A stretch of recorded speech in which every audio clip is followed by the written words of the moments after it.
It's not 100% clear exactly which tax measures were debated, but if you go on the SIMS report, which the ANC adopted as their policy document, it's likely that on top of the list is the mineral resource rent tax, which is a tax they propose to be levied on mining companies after a normal rate of return, and that normal rate of return is suggested to be 15%.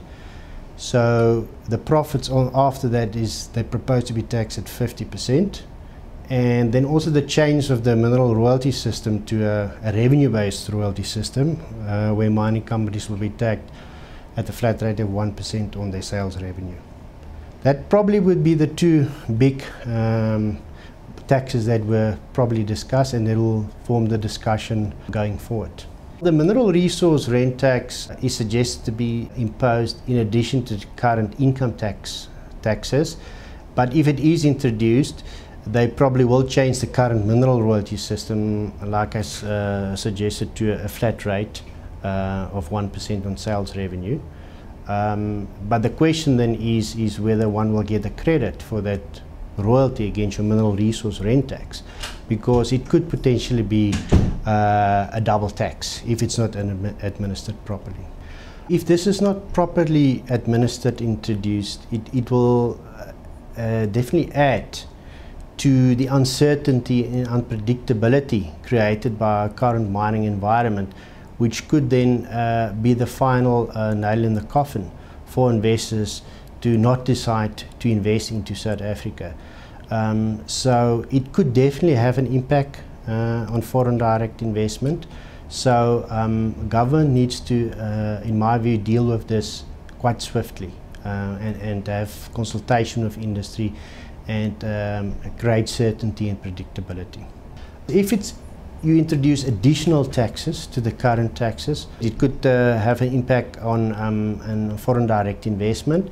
But if it's in consultation with the mining industry, to have to look at all other taxes and they collect those taxes, like for example the SIMS report suggests that they must take the revenue collected from this mineral resource and put it in a sovereign wealth fund, and then use that to give incentives, for example, for beneficiation, for community upliftment, etc.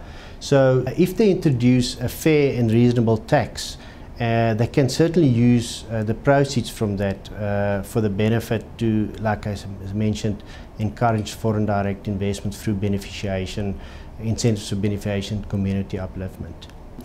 There must be a more focused attention to taxes in the boardroom. For example, CFOs and CEOs need to get more actively involved, not just leave it to their tax manager or to their in-house tax function. For example, there is a research and development allowance that has been introduced in our income tax legislation in 2006. And certainly in my experience, I haven't seen any mining companies utilizing that. And it's quite a beneficial allowance because for any qualifying expenditure, let's say you expend 100 Rand, you'll get a tax deduction of 150. So it's additional 50 Rand deduction at your income tax rate of 28%, gives you cash back of 14%. So together with debating and discussing this new proposed taxes, I think they need to currently sit and see and do proper tax planning to see that they actually do maximize already current allowances, incentives that's available.